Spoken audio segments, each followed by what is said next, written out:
Hi, Jennifer at Reimagine Studio. Reimagine Studio is a safe place to explore new perspectives. Some of the ideas I will discuss here could feel controversial, could be triggering, and it's meant to do that. It's meant to stretch you, it's meant to expand your mind a little bit. So don't come at me when you're feeling triggered. Go within and see why you feel triggered. Okay. So today we're going to talk about pattern recognition and intuition a little bit. So most people that have like a gift for intuition, a lot of times they have had trauma in childhood where they have learned how to enmesh their energy and other people's energy so they can protect themselves, so they can stay one step ahead of other people, the adults around them, so they can protect themselves. Because oftentimes you could be caught off guard as a child, and children can't flee. They have to stay. They understand that, the growth and development of a child is dependent on a parent. Some children are just born with this gift. I'm not really sure where I fall in. I believe that I have had a special connection with the divine. When I think about my childhood, I was a very sensitive, lonely child. I had an imaginary friend, which is not uncommon, but oftentimes they say that these imaginary friends are actually real, like angels and things, of that nature. It could be even spirit on the other side. And when I look back at the symbolism in my childhood, I see a lot of angel symbolism. I remember my grandmother had this beautiful picture of a guardian angel overseeing two children crossing a bridge that was dilapidated.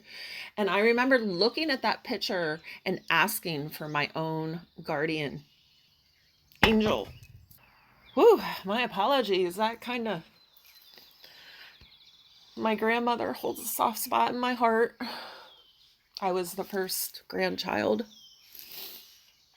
So there was that. I also had a mirror in my bedroom attached to my dresser that had staining in it. And I'm not sure if you know what I mean, but sometimes when you purchase a mirror, it gets like this dark staining on the inside of it. Well, I had this stain in my mirror that literally looked like an angel, and I would always talk to it. I remember being a little girl and talking to it and calling it my angel. So, back to the intuition and the pattern recognition. So, I don't know if my intuition, if I was just born with this gift or if it was cultivated. It really doesn't matter where it came from, but I just know that I have always moved intuitively in life. And to the normal world, that looks chaotic.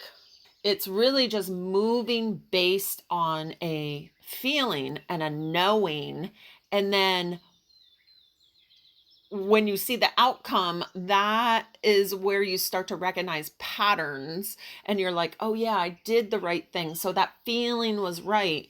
And that's really what intuition is. It's a muscle that you build.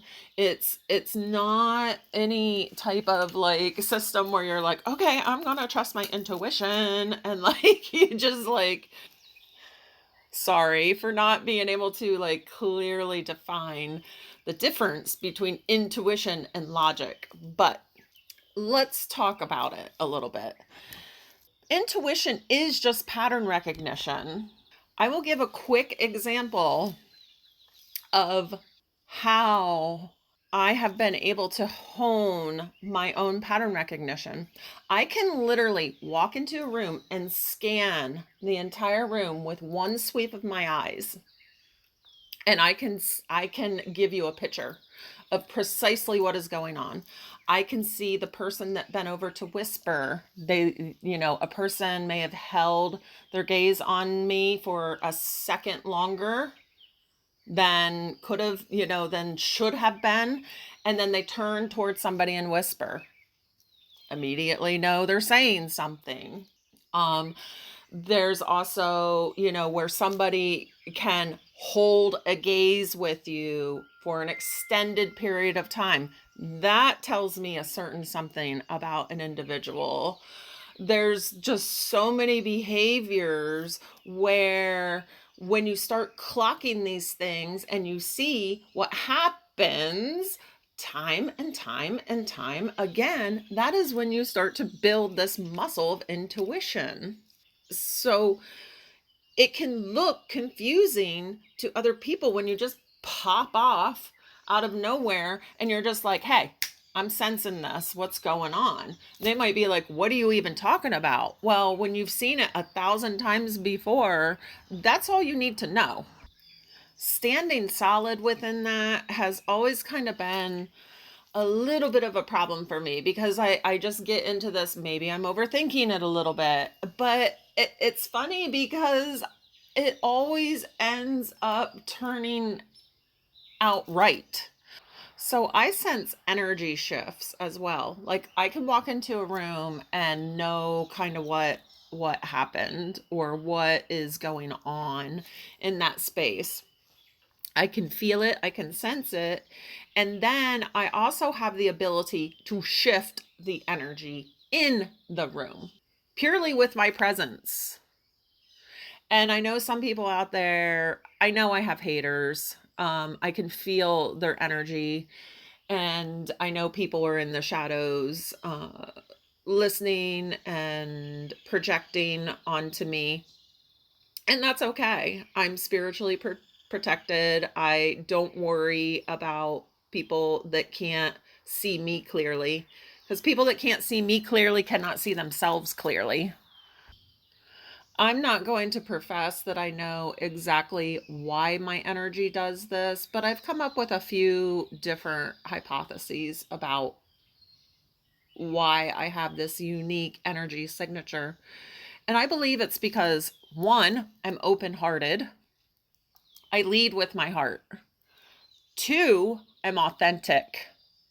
I am probably the most authentic, honest, direct person you will ever meet.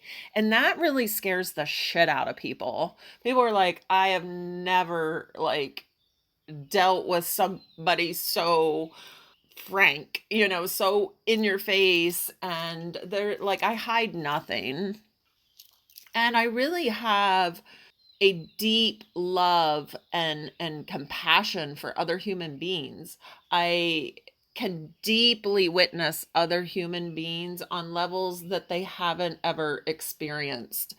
And that can be destabilizing to other people when I can see into them and see what their truth really is. But even though I can see like the darkest truth, I can see other people's highest timeline as well. So I tend to look at people's highest potential. That has gotten me in a lot of trouble in the past where I just see potential in everybody. I can look at a crowd of people and just be like, if you just took this characteristic and, applied yourself there, you could do this, this, and this. And what that has gotten me is just a lot of relationships where people are just sheer potential and not actually showing me through action and, real life 3D, I'm showing up for you. I'm actually following through. So having that gift, I've really had to be discerning and shift things a little bit and protect my energy and protect my peace. But I think I got a little off kilter there. So to wrap it up, pattern recognition, intuition, same thing. When you start observing less interaction, you can hone your own intuition, when you pull yourself back into your body and observe that is, a grounded, centered state, first and foremost, is where you should start. This message today didn't feel super cohesive. I hope that I don't have to discard it. But that's all I'm going to say for now. Until next time.